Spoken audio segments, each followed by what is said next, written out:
Goon 2, Last of the Enforcers, brings us back to the character of Doug, who plays for the Highlanders, and since the last time we saw him, he has established himself as a key member of this team. He is sort of a father figure looking after everybody. He has now been placed as the captain of this team because he's done such a good job of just bringing everybody together and creating a winning family type environment. His wife, Alison Pill, is now pregnant with their first child, and everything's just going rosy for Doug. Life could not be better. This is almost as if there's something coming round the corner to stop it.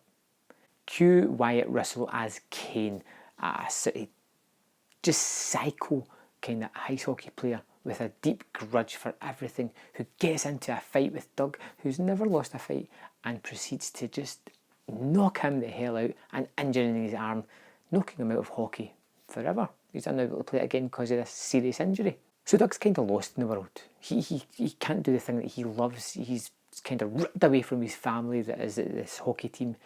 He still has his wife, and he's trying to find a way to provide for his future family. In the meantime, the Highlanders are given a new player in the form of Kane, the man who damaged Doug, the person that everybody liked. And you can kind of see where the movie's going from there. Liev Schreiber comes into it again as Ray, who helps Doug rehabilitate himself, teaches him how to fight with his left hand because his right one is just no good for throwing punches anymore. Goon 2 brings back all the characters of the first one, but it changes a few things about it. It turns it more into a sports story. It turns it more into a simple revenge, vengeance type of story with the underdogs looking to finally win and get up the ladder once more.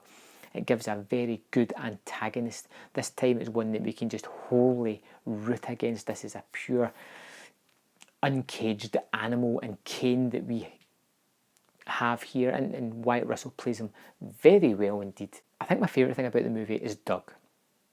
He's not as simplistic. He still is to a certain extent, but he's a little bit more smartened up. They don't play him as dumb in this movie as they did in the first one, so I don't have that kind of hatred for it that I did with The Original Goon. And I like the sort of relationships between everybody within the movie. I like the fact that the whole team is now a family.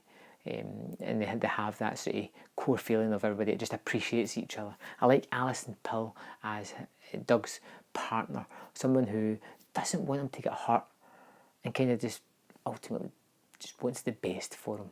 I like that Liev Schreiber comes back into this movie as Ray and shows that the years of battling and fighting on the ice has actually taken its toll, and Doug can see that as well. He can see that this may be not the best life to go into, and that his wife may be right in not fighting as much, and he's got a child and a family, things to look forward to and look after, so he needs to readjust to this new situation that he has, which is quite good as well. He's got lots of things going on, but at his heart it's a revenge story. It's Kane versus Doug, and we all know the way it's going to play out, but it's a lot of fun in getting to that and see Doug rehabilitate himself, hold himself back, and ultimately at the end you get the big fist fight that we're all expecting, and it's a knockout, just as it was in the first one, and I really enjoyed it.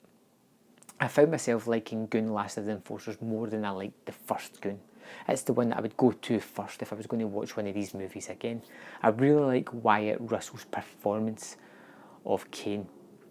I like the fact that Liev Schreiber is there as a kind of sort of mentor for Doug, and I like Sean William Scott as Doug, this character. I like the fact that almost every character just swears their head off for no particular reason. That is just in their diction. That's just the way they articulate themselves.